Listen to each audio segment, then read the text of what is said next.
अस्सलाम वालेकुम नाजरीन, मैं हूं आपका मेज़बान तनवीर मीर।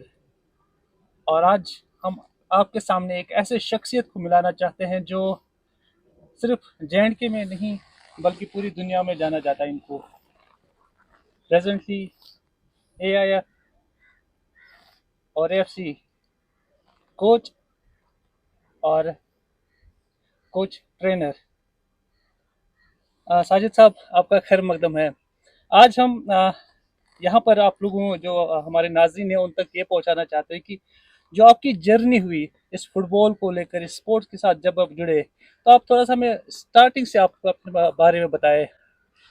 तनवीर साहब जर्नी के बारे में आ, अगर मैं बोलना शुरू करूंगा तो मुझे लगता है कि बहुत टाइम उसमें लग जाएगा।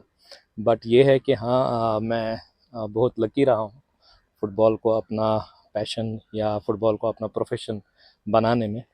तो चूँकि आपको पता है कि मैं एक फ़ुटबॉल फैमिली से बिलोंग करता हूँ, सो फुटबॉल को अपना प्रोफेशन चुनना मेरे लिए कभी मुश्किल नहीं रहा, क्योंकि मेरे वालिद साहब या मेरे उसके पहले मेरे अंकल, बड़े अंकल अली मोहम्मद डार साहब मरहूम, फिर उसके बाद मेरे जितने भी अंकल्स हैं वो भी इस गेम के साथ मुंसलिक रहे हैं।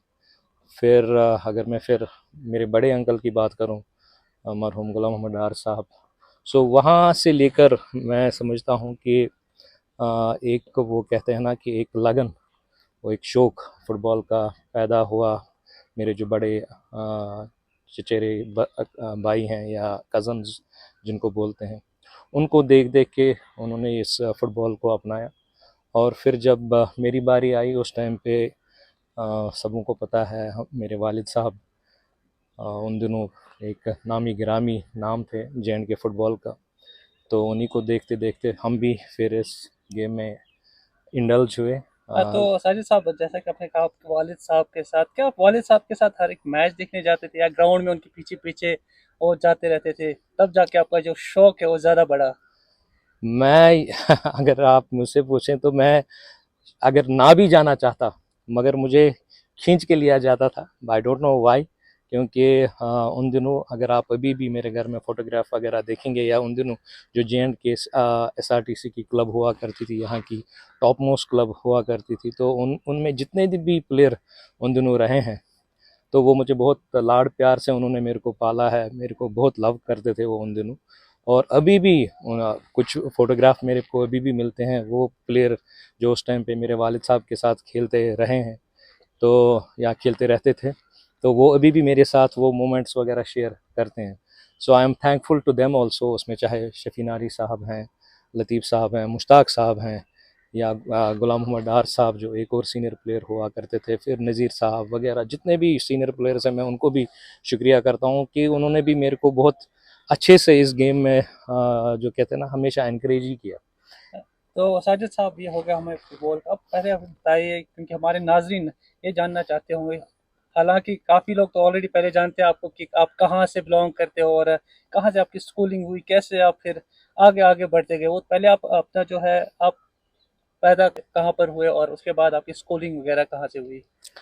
जी, मेरी जो रिहाइश है डलगेट में है, डलगेट में मैं रहता हूँ।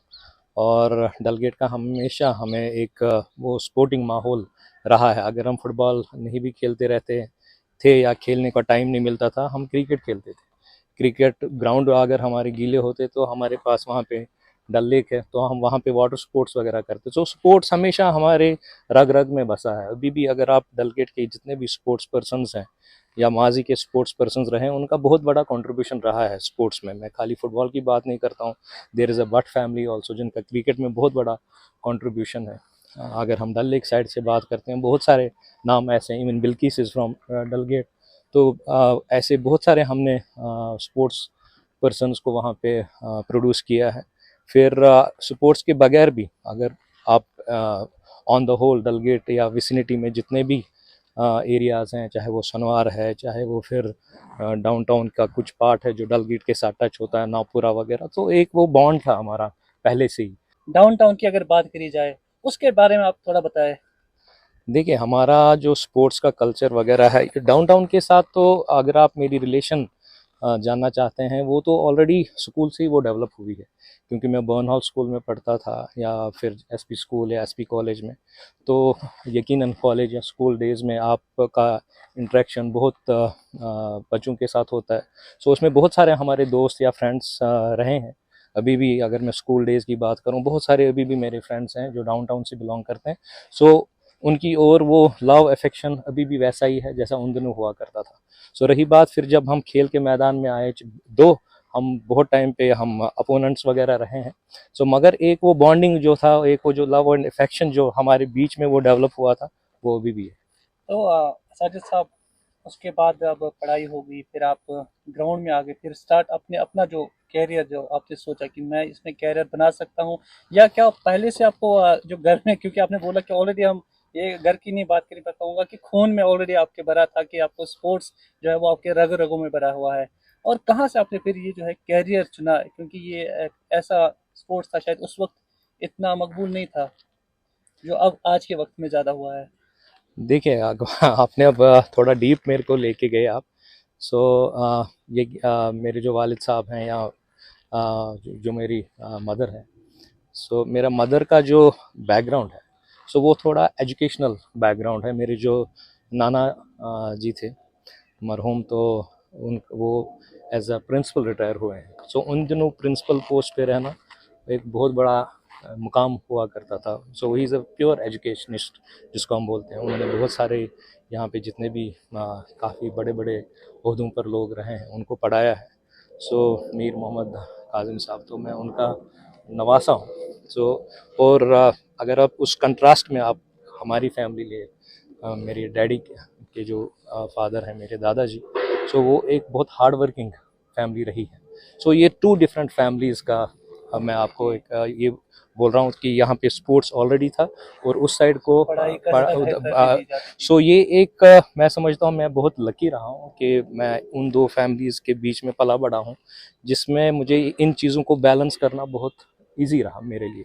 अदरवाइज़ बहुत सारे प्लेयर्स हमारे ऐसे रहे हैं जो हमारे साथ खेले हैं, उनसे पहले भी बहुत सारे प्लेयर ऐसे भी रहे हैं, वो खेलने में तो बहुत अच्छा हुआ करते थे बट उनका एजुकेशन कहीं पे सफ़र होता था, या कोई एजुकेशन में बहुत अच्छा होते थे बट स्पोर्ट्स की ओर उनका उतना रुझान नहीं रहता था। सो मैं आई वॉज वेरी लकी, चाहे वो मेरे वालिद साहब हैं, चाहे वो मेरी मम्मी हैं, या बाकी जो मतलब साथ सराउंडिंग्स में। साथ आपका पढ़ाई बिल्कुल के साथ भी आपका घर में जब आते थे तो आपकी जो वालिदा थी वो आपको पकड़ती थी पढ़ाई के लिए, बिल्कुल शी और वॉज जब वेरी पर्टिकुलर अबाउट, मैं खाली मेरे लिए नहीं, मेरे जो छोटे भाई हैं माजिद, पढ़ाई खेलने पे हमें कभी भी कोसा नहीं गया, बट एट द मतलब आप सेम टाइम। काफी लकी, मतलब ऐसे फील करते हैं कि आपको घर में भी बराबर वो केयर मिला, और बाहर भी बिल्कुल स्पोर्ट्स आप बोल रहे हैं ग्राउंड में आप, जो आपके वालिद साहब के बाकी जो प्लेयर्स थे वो आपको बराबर प्यार देते थे, और जब घर में आते थे बिल्कुल। तब आपको बस एक ही काम होता था कि पढ़ाई, बाहर जाओ आप इवन खेलो, अंदर आओ पढ़ो। इवन कभी कभी तो अपनी जो हमारी मदर है उसका तो मैं कहता हूँ ज़्यादा कंट्रीब्यूशन रहा है, बिकॉज डैडी खेला करते थे, फिर मैं खेला करता था या माजिद खेला करता था।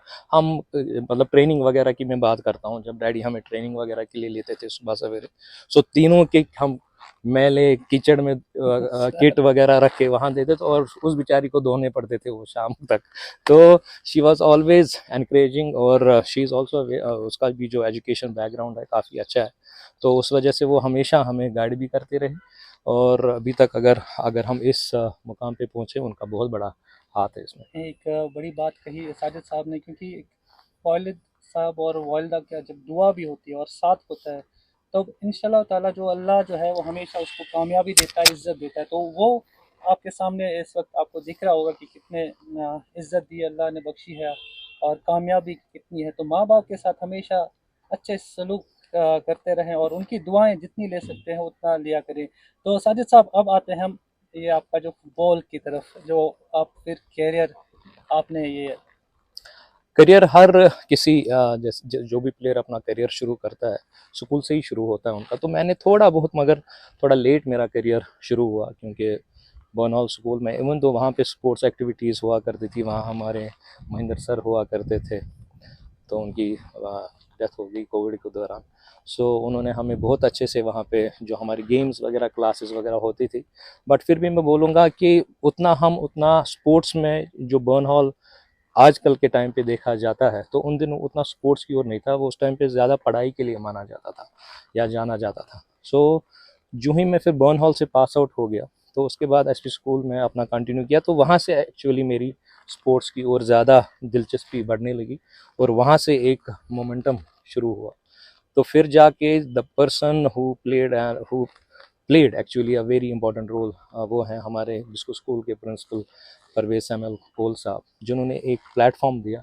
उस टाइम पे वहाँ जॉन सर हुआ करते थे बिस्को में, तो ऑलरेडी बिस्को का एक सेटअप था इन प्लेस, जिसमें माजिद, मंजूर या बाकी जो उस टाइम पे साई में लड़के थे, तो वो जब पास आउट हो गए, सो उन्होंने उनके लिए एक टीम बनाई। तो उस टीम में फिर हमें भी खेलने का मौका मिला। सो वो उस टीम की वजह से फिर हमें एक आइडेंटिटी मिली।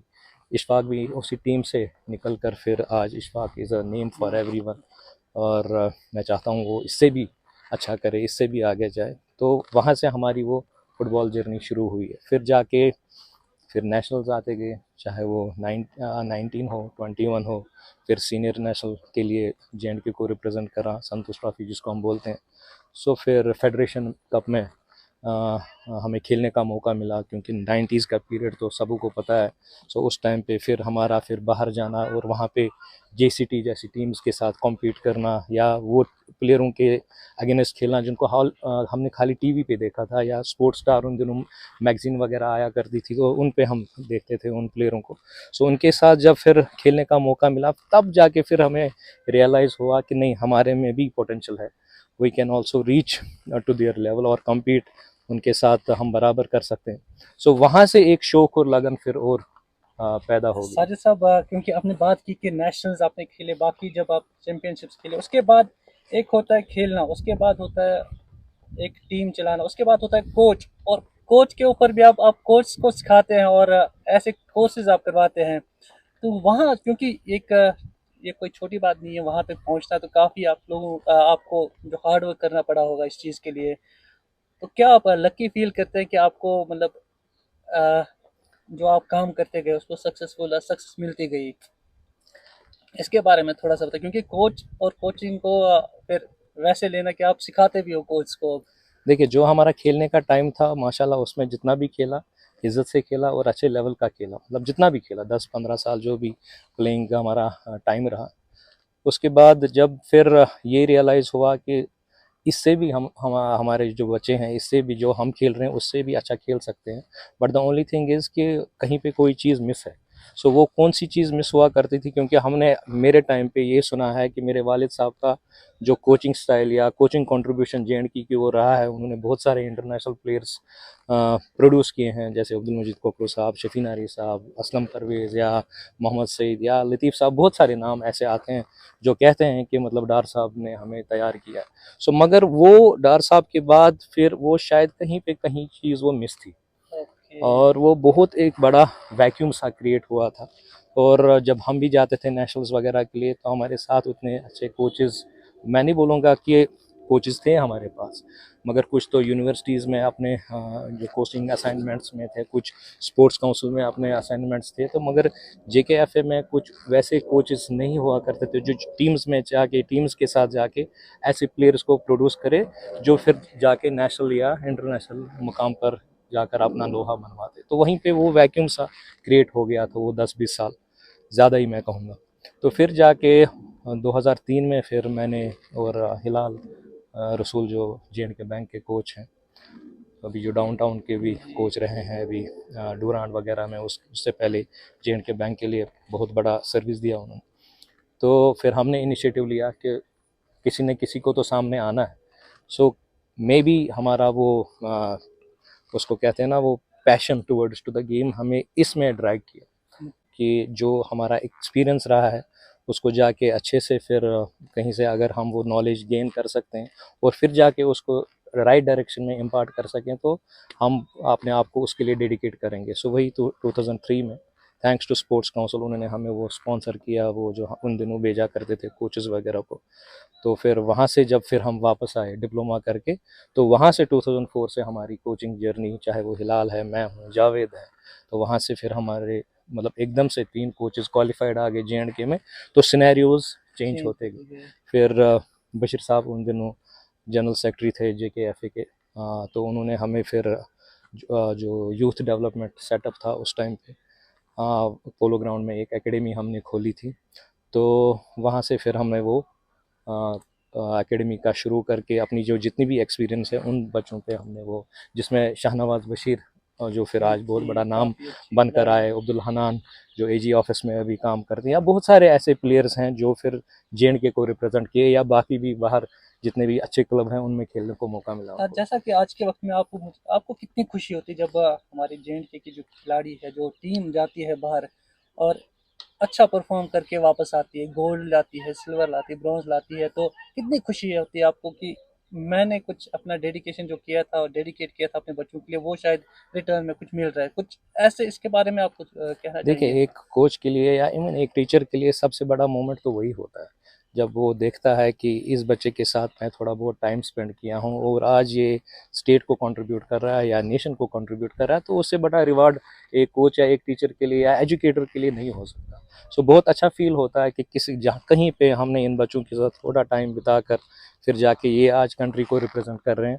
सो उससे ज़्यादा मसरत वाली कोई बात हो नहीं सकती। बच्चों के साथ साथ जो आपके अंडर जो कोच जाते हैं उनके बारे में बताएं, क्योंकि जो हमारे कोच काफ़ी बच्चे हैं जो इस वक्त फुटबॉल खेलने के बाद जो कोचिंग के तरफ ज़्यादा रुझान दिख रहा है, कोचिंग कोर्सेज की तरफ वो ज़्यादा जाते हैं, उनके बारे में, क्योंकि हमें यहाँ पर ऐसे कुछ बच्चे हैं वो देख रहे होंगे कि साजिद सर क्या कहेंगे हमारे कोच के बारे में।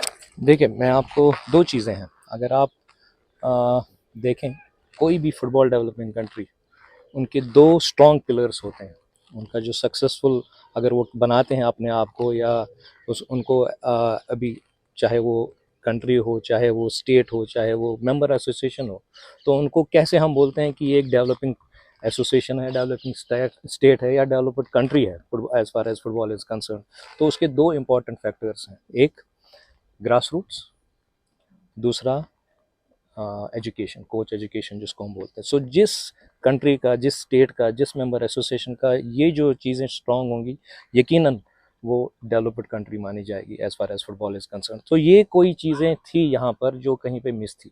सो आजकल अगर आप देखें, आप खुद भी विटनेस करते हैं कि बहुत अच्छा लगता है कि ग्राउंड्स में एक्टिविटीज़, मतलब कोचेज़ वगैरह अपना पूरा एफर्ट देके उन बच्चों को जो भी उनके पास होती है वो इम्पार्ट करने की कोशिश करते हैं। सो ये एक चीज़ होती है कि जब आपके पास क्वालिफाइड कोचेस होते हैं, जिनको बिकॉज उनको पता है कि राइट डायरेक्शन में राइट टाइम पर कब वो जो उनमें वो पोटेंशियल है वो कैसे पास करना है। सो वहाँ से लेकर अगर आज फिर अगर हम देखें अंडर 19 में हमारे बच्चों ने परफॉर्म किया, गोल्ड लिया, पहली बार हिस्ट्री क्रिएट हो गई। सो उन उसका क्रेडिट तमाम उन कोचेस को जाता है जिन्होंने उनके साथ काम किया। ठीक, I will not take anything away from the youth service and sports, because ultimately last में वो किसी कैंप में थे, वहाँ पे इशफाक थे, मसूद थे, या बिलाल थे। सो उन्होंने भी उनके ऊपर बहुत अच्छा काम किया होगा उस टाइम पे। बट द थिंग इज़ कि कौन सी ऐसी चीज़ थी कि उन वहाँ तक वो बच्चे पहुँचे थे। तो वो मैं समझता हूँ वो कंट्रीब्यूशन या वो क्रेडिट उन सब कोचेस को जाना चाहिए, चाहे वो किसी भी डिस्ट्रिक्ट से बिलोंग करते हैं, चाहे वो किसी भी टीम से बिलोंग करते हैं, वो सब उसके हकदार हैं। सो यही एक चीज़ है कि ये विजन लेकर to have more coaches, to have more qualified coaches, ताकि वो आगे जाके बच्चों को अच्छे तरीके से ये जो फुटबॉल की जो ट्रेनिंग वगैरह है अच्छे से इम्पार्ट कर सकें। साजिद साहब, आपने मतलब ये तो होगी इंडिया की बात, लेकिन आप फॉरेन मुल्कों में भी गए हैं, बाकी कंट्रीज़ में गए, क्योंकि एक विजनरी इंसान के लिए जब आपने काफ़ी चीज़ें देखी होंगी इस इंडिया से बाहर भी, तो आप थोड़ा सा उसका एक्सपीरियंस बताइए, आपका जो फॉरेन ट्रिप्स रही हैं अभी तक, इंटरनेशनल ट्रिप्स, तो उनके बारे में बताएं, क्योंकि ये बेहद ज़रूरी है वहाँ का देखना कि वहाँ के क्या लोग सोचते हैं इस खेल को लेकर। हम अक्सर टीवी पर देखते हैं, लेकिन आप उनमें रहे हो, तो उसके जी, बारे में थोड़ा सा बताएं। तो इंटरनेशनल असाइनमेंट्स की अगर आप बात करें तो मेरा पहला इंटरनेशनल एक्सपोजर जो रहा है दैट वाज जब मुझे अंडर 14 का हेड कोच बनाया गया, और उसके बाद फिर हम नेपाल गए खेलने के लिए, और नेपाल में हम रनर्स अप रहे, सेकंड प्लेस हमें रही AFC अंडर 14। फिर उसी साल दूसरा असाइनमेंट हमें उसी वो टीम को लेकर मिला अंडर 14 का, फिर हमें जापान जाने का मौका मिला। तो जापान में मैं ये समझता हूँ कि जापान से जब हम फिर वापस आए सो उसी टाइम पे मैंने जापान में जितना भी देखा है उसको मैं वहीं कह रहा था अपने कोचेस को, let us leave it here only because Japan is so advanced. तो हम वहाँ मुकाबला ही नहीं कर सकते अगर हम उस टाइम की बात करें। बट स्लोली वो चीज़ें अभी हमारी कंट्रीज़ में हो रही हैं। तो जापान वॉज सो फोकस्ड, मैं 2012 की बात कर रहा हूँ, कि यूथ डेवलपमेंट को लेकर वो कितना फोकस कर रहे थे उस टाइम पे, या फिर जाके कोच एजुकेशन को लेकर कितना कितना सीरियस थे वो। सो वो कोचेस को ट्रेन करके बाकी ममालिक में उनको भेजते थे, एक्सपोजर वगैरह में उनको डालते थे, ताकि वो एक्सपीरियंस लेकर वो फिर वापस जापान में आए और फिर जापान को सर्व करे। So this is how the Japan is progressing.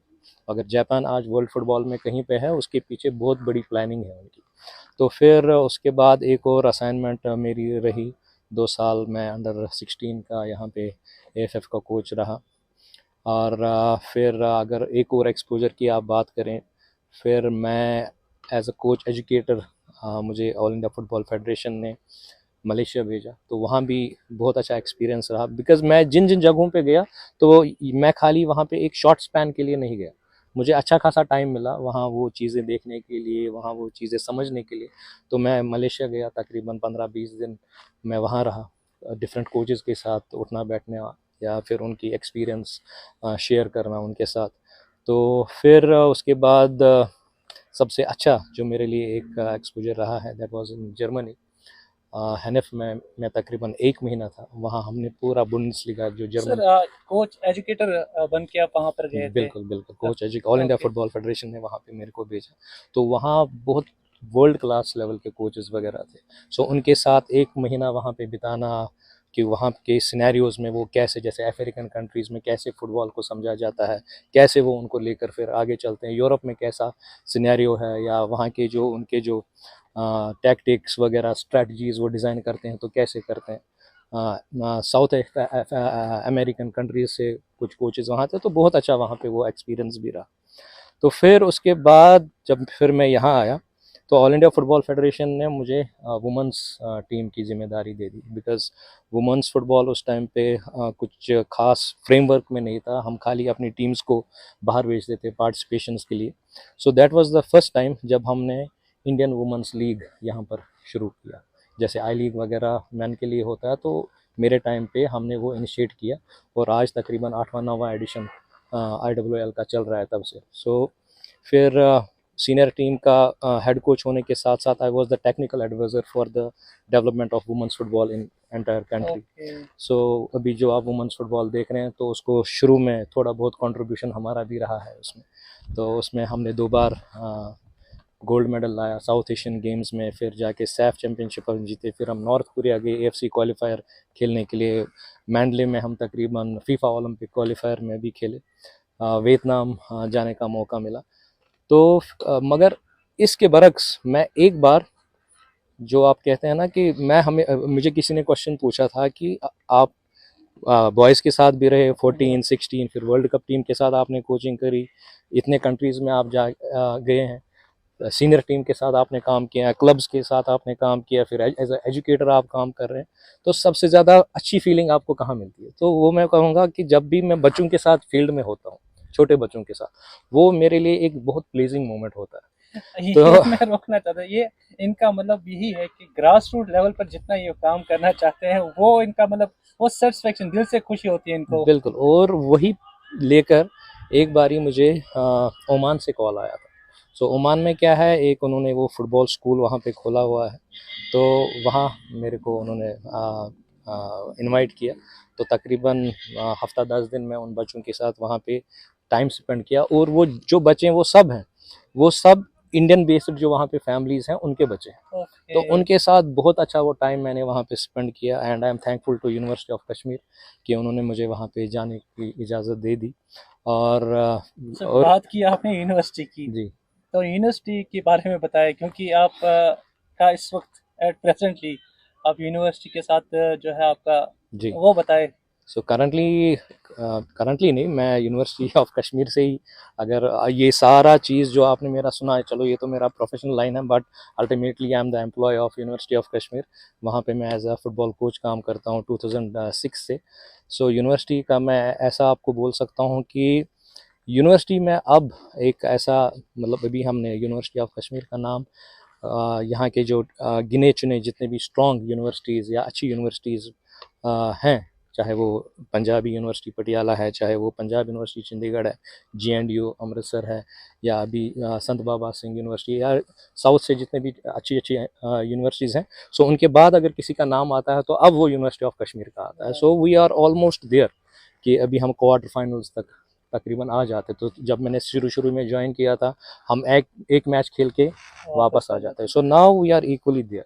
So now the time is not far कि जब हम ऐसी जो यूनिवर्सिटीज़ हैं, we are just one step behind them. Sir मैं रोकना चाहता हूँ, मैं सिर्फ ये इसलिए सर को रोका क्योंकि मैं ये आप लोगों को कहना चाहता हूँ, फुटबॉल सिर्फ इतना नहीं आप ग्राउंड में खेलते हैं या आप उसके बाद वो ग्राउंड, अगर आप डेडिकेटेड हो, हार्ड वर्कर हो, सर देख लीजिए, आप खुद ही देखिए सर कहाँ से कहाँ पहुंचे, सिर्फ फुटबॉल की बदौलत हम कह बिल्कुल, सकते हैं सर, बिल्कुल। अगर गलत ना हो। सो मैं ये हमेशा मानता हूँ कि इस फुटबॉल ने हमें सारा कुछ, चाहे वो, मैं अपनी बात नहीं करूँगा, मैं अपने वालिद साहब से लेकर या मेरे अंकल से लेकर, सो अगर हमने नाम वगैरह कमाया है इसी गेम से कमाया है, we have earn this name.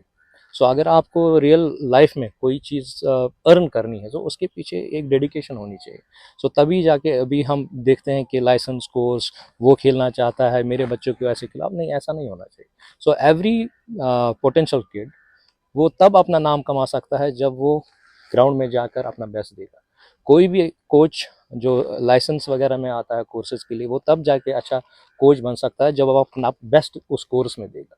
So अगर हम अभी इस यहाँ पर पहुँचे, इसके पीछे बहुत सारे सेक्रीफाइसेस हैं। मतलब वही बात है कि अपॉर्चुनिटी सिर्फ आप जब ग्राउंड, पहले स्टार्टिंग में आपको ग्राउंड में आना है, वहां बिल्कुल, पर खेलना है, अपने परफॉर्मेंस दिखानी, सिर्फ वहां पर खत्म नहीं होती है, उसके बाद काफी लंबी जर्नी है। बहुत लंबी जर्नी है, देयर आर नो शॉर्टकट्स। अगर महराज आज इस मुकाम पे पहुंचा है, इशफाक आज इस मुकाम पे पहुंचा है, दानिश फारूक आज ISL में, मैं समझता हूँ वो एक ब्रांड एम्बेसडर है हमारे JNK का इस टाइम पे, और बाकी फिर सजाद, सुहेल वगैरह, उन्होंने मतलब रौंदा है अपने आप को फील्ड में। और फिर जाके अगर आप फिर हम हमारी बात करें तो we have given everything to this game.